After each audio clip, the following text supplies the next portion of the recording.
What is up, golf fans, and welcome back to another episode of Fairways and Dreams. I'm your host, Jeff Hartman, and this is the week. It is my favorite week of the calendar year in the world of golf. It is Masters week. It is Tuesday. It is my solo show. We're going to have 3 shows for you this week, getting you all geared up for the Masters. I can't stress how much I love it. I love it so much that yesterday, Monday, I was watching the Masters on the range on the Masters app. Yeah, I was at my desk doing work and I had the Masters app on and they were showing Rory McIlroy. They had interviews with players. I can't get enough. And I know you can't get enough. And that's why you're here listening to this podcast. We are going to be focusing on 5 storylines to track heading into the 2026 Masters. And these could go in a bunch of different directions. You're going to get my picks and predictions tomorrow on the Press Podcast. And of course, we're going to recap the Valero Texas Open from last week and see if we continued our streak, which we did, what we did, where we could have gotten better, all that fun stuff. But 5 storylines to track before we get into the latest news of golf. So let's start off. These are in no particular order. So even though I say number 1, this is not the most important thing in my opinion. This is just the first thing that I wrote down in my notebook. So here we go. 5 storylines to track heading into the Masters. Will injuries change things? That is a key question. You have some big names either not in the field due to health concerns. So someone like Phil Mickelson is dealing with some type of family health crisis. He hasn't even played on Live Golf yet this year. He's missed every event and already said he's not going to be at the Masters. We know Tiger Woods now, due to his health issues, addiction issues, whatever you want to call them. I don't know. I'm not going to define those for him, but he's not going to be present at the Masters. Then you have players who are going to be in the field. They are reportedly healthy, but you just don't know. You just don't know. A player like Jake Knapp. Jake Knapp has had a lot of top 10 finishes so far this year. He has also dealt with a back injury. Remember when he had to withdraw from, I want to say it might have been the Arnold Palmer. I could be wrong there. Don't quote me. But everyone thought it was an illness. Come to find out it wasn't. It was a back injury. And so Jake Knapp, is that going to linger? Is that going to play a role? How about Colin Morikawa? Colin Morikawa, after injuring his back on the second hole at the Players' Championship, has not teed it up since. He was slated to play in the Valero Texas Open. He withdrew. Everyone's talking that he's just being precautionary. He wants to make sure he's fully healthy. I don't know, but I got to be honest. When I'm looking at the odds tomorrow morning, I'm going to be really wary of taking Colin Morikawa based on his health. Not his mental game or his physical prowess, but his overall health and his ability to play 4 rounds of golf and to do it in a way that have him contending. And then there's Rory McIlroy. And when I was watching on the range, Rory was on the range and they were talking a lot about his back and that he was able to tough it out through the Players and he hasn't played since, and that his back injury was a little bit more severe than a lot of people might let on. Will it linger? That's the whole point of this. These injured players, and there's more that are probably dealing with something or another, but we talk about the Colin Morikawa, the Rory McIlroys, the Jake Knapp. Those are big name players. Those are players that are going to get pretty good odds on the sports books if you have them as the outright winner. Will the injuries change things? That's to be determined.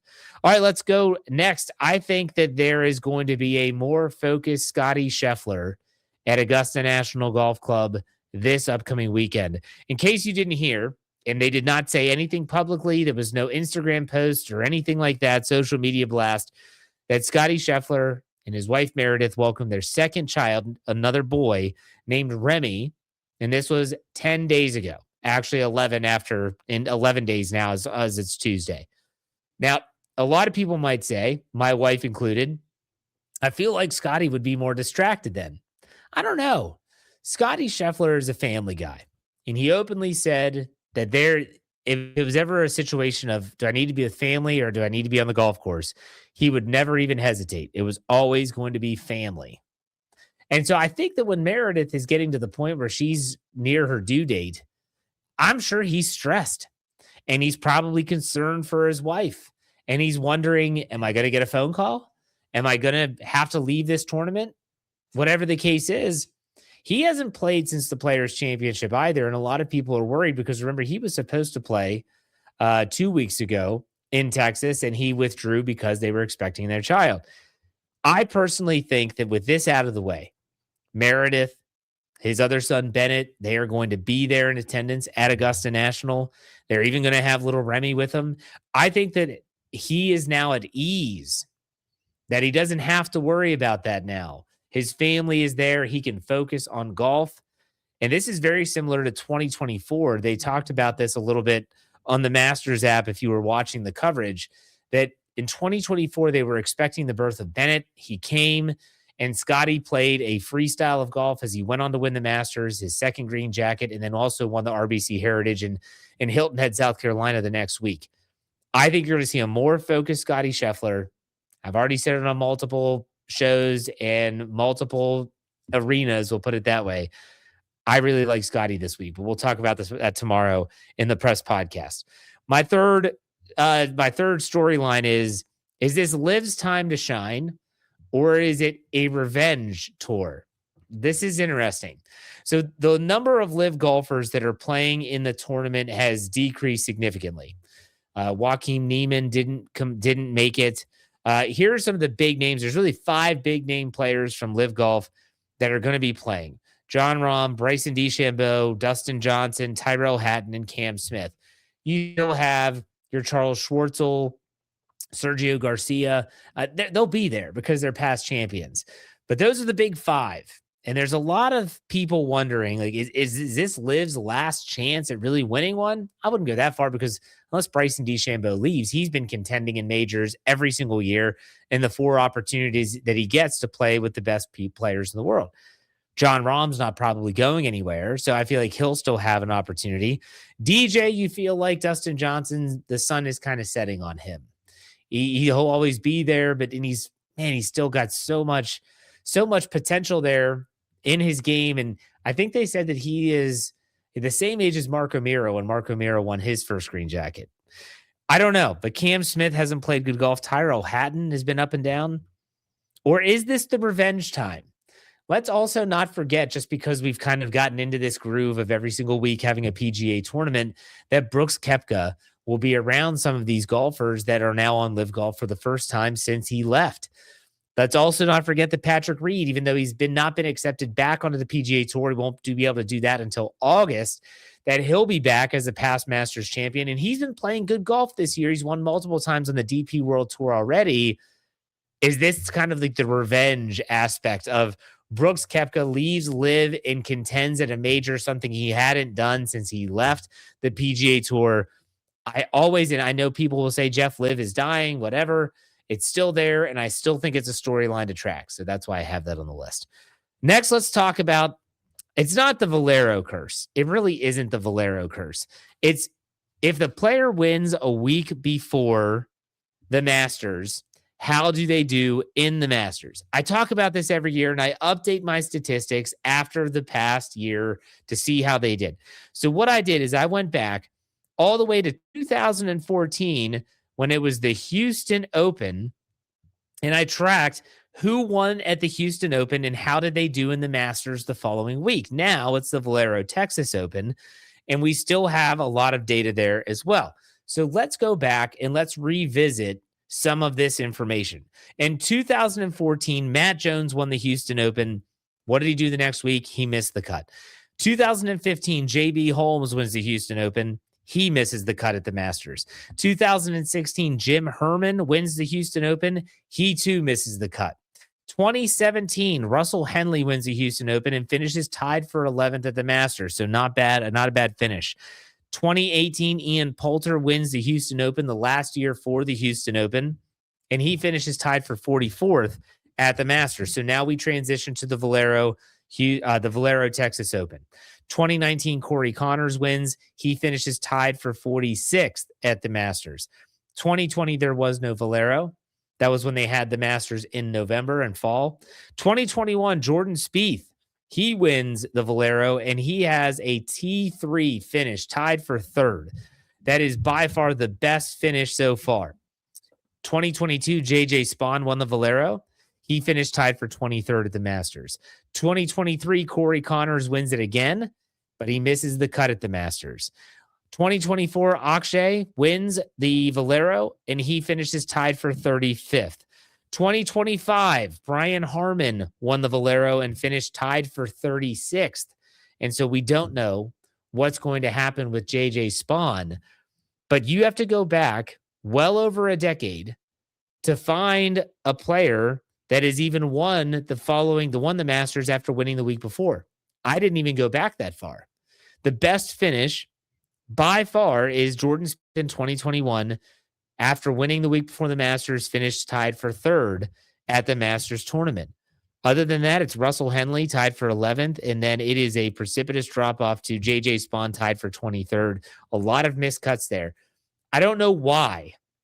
It feels like never take a player to win the Masters if they win the week before. But history has proven don't take them to win if they win the week before. So I really like Ludwig Oberg at the Masters this year. I think that course fits his game well. He's contended there before.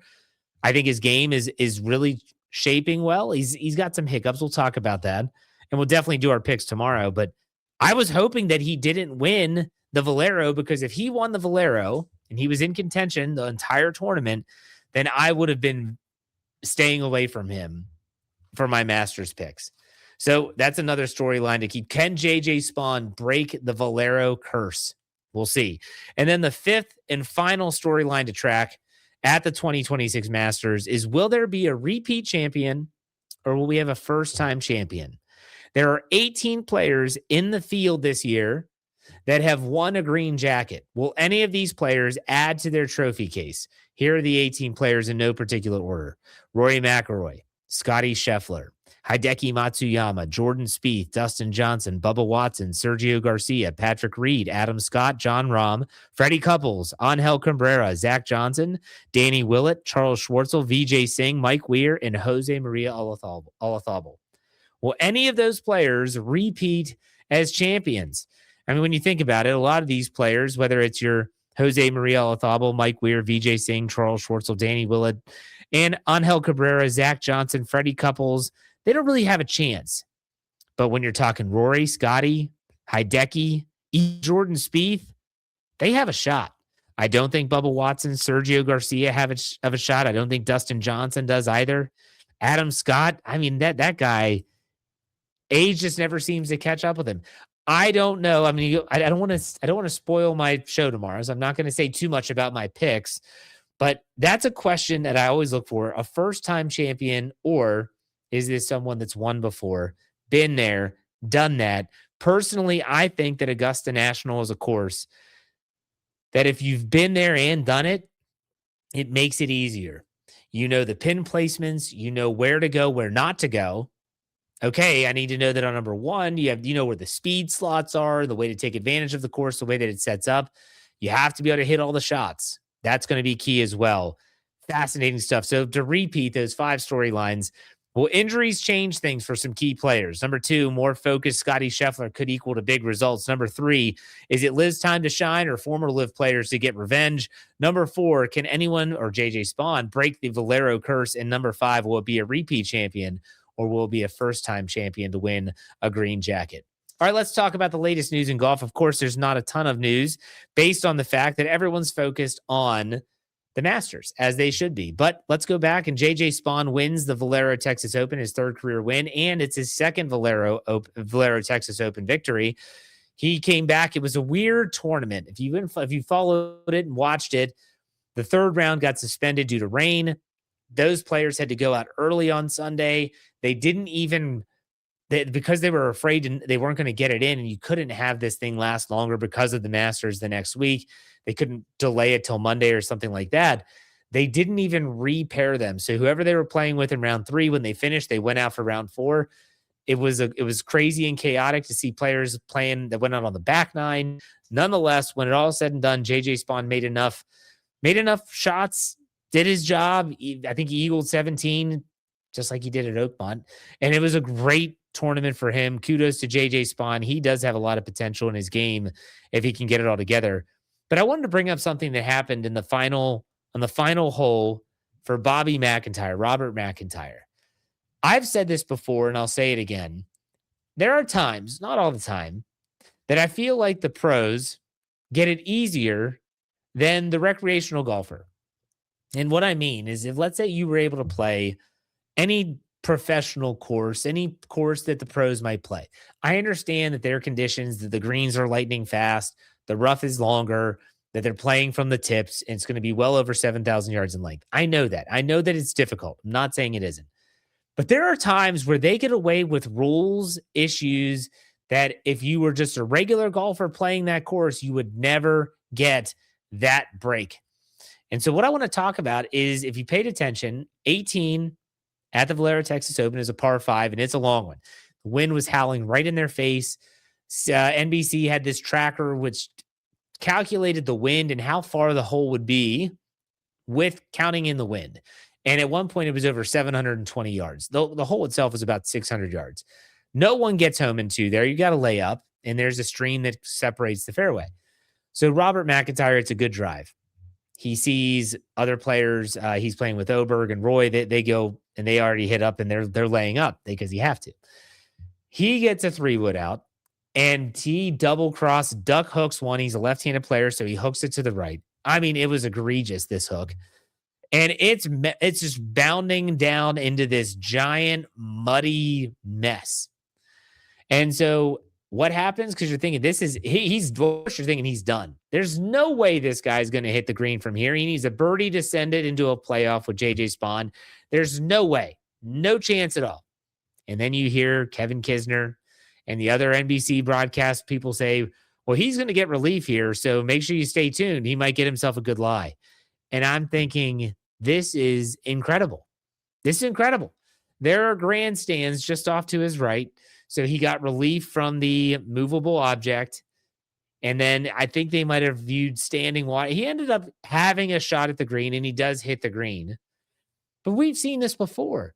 We've seen people hit it into grandstands, or the grandstands are so close to the green, they hit it too far. It hit one hops and then goes into the grandstand, and then they get a drop away from it. And I've watched these, and I'm thinking, if that grandstand isn't there and they're just playing this golf course, they're dead. They're dead. That ball is gone. But instead, and again, I'm not trying to say that the recreational golfer has it harder than the PGA Pro. Not saying that at all. What I'm saying is that this is a situation where I definitely do feel like the professionals get away with some stuff based on having the rules officials at the ready, having these grandstands there, having people lining the holes to watch. Not only can they find their golf balls easier and faster, but honestly, they get some breaks where it hits people and things and knocks it back in the fairway. I just wanted to bring that up. It's always been an interesting discussion with me and some of my friends, that's for sure. All right, so let's talk about the Masters a little bit. And again, we'll be talking about this more throughout the week. We're going to have two-man scramble for sure this week. Golf Digest did the 5 most popular Masters wins ranked. I wanted to go through these. Number 5, I can't believe they had this number 5. It just boggles my mind. I wasn't cognizant of this win, but you hear so many people talk about it, and that's Jack Nicklaus's win in 1986 when he was 46 years old and shot a 30 on the back nine to win. It was remarkable. I know my dad has talked about it. Other golfers that they will always reference 1986 and Jack Nicklaus. That was 5th. 4th, Tiger Woods in 1997. So this was the young phenom. Everyone was kind of in awe and fascinated by Tiger. We didn't really know him as golf fans, but still, Tiger, Earl, that's number 4. Number 3, Tiger Woods in 2019. So this was the comeback story. This was that no one gave him a chance, and his redemption in a lot of ways. This time it was Tiger and his son Charlie, and not Tiger and his father Earl. It was a good tournament. I got to be honest, I'm not a Tiger fan, but I was pulling for him that day in 2019. That's number 3. Number 2, Rory McIlroy in 2025. Again, I can't. This just reeks of recency bias. There's no doubt it was a sloppy performance. Goes to a playoff with Justin Rose. Nonetheless, he was coughing up leads left and right. He finds a way to salvage the victory and complete the career Grand Slam. Number 1, and I got to be honest, I do kind of agree with number 1. Phil Mickelson in 2004. Phil had never won a major. He endured some crushing losses. Everyone felt bad for Phil. He was an easy to root for guy. The back nine, the winning birdie, he did that little mini jump. Man, that was a crazy, crazy moment. The shot from the pine straw, it was remarkable. 2004, Phil Mickelson, which I think happened on Easter weekend. I remember watching that at my now wife's parents' house, but we were dating at the time. Just absolutely remarkable. I thought that was fantastic. The last thing I want to talk about in regards to the Masters is I want to just bring up and let people know about the CBS coverage. So today, Tuesday, you can watch the Masters on the Range from 9 a.m. to 11. You can catch that on CBS Sports Network, the Masters app, CBS Sports, and Paramount Plus. Wednesday, Masters on the Range from 9 to 11, again on those same outlets. Thursday, this is when the action begins. You can watch the players on the Range from 8:30 to 10:30. You also can get featured coverage, featured groups from 9:15 to 7:30 p.m., Paramount Plus, CBS, and on the Masters app. You can always watch Amen Corner from 10:45 to 6, Hole 15 and 16 from 11:45 to 7, and Masters highlights from 11:35 to 11:50. Friday, similar setup. 8:30 starts Masters on the Range. Feature groups start at 9:15. Then you have Saturday. Masters on the Range starts at 10 a.m. Featured groups start at 10:15. The 2026 Masters third round officially starts at 12, and then it eventually goes to 2 p.m. when it goes to CBS. But you can watch a lot of golf up until that time on these other outlets, and it's the same on Sunday. The final round starts around 2 p.m., but really the coverage starts on Paramount Plus around 12. You always have the Masters app to get you through it. And honestly, it is a great app. If you don't have the Masters app and you're a golfer, get it. It's free. It costs absolutely nothing. You get so much coverage. You can go back and watch old Masters highlights. It is awesome. But that does it for me. I will be back tomorrow with a press podcast giving you my picks and predictions for this upcoming tournament. And let's hope I do better than last Masters, where I think I only had one win. When you throw in the live golfers, it's a different dynamic. You don't know if they're going to stand up against the best golfers on that golf course. We'll see. I have some math to do. I've got some homework to do. So make sure you check me out on Tuesday, and on Thursday, we are going to have a two-man scramble previewing the Masters. So if you don't have the access to that, we'll have you covered to get you geeked up for the first round on Thursday. But we finish these up. Be safe, be kind, and God bless. Have a great start to your week. We'll see you tomorrow. Take it easy.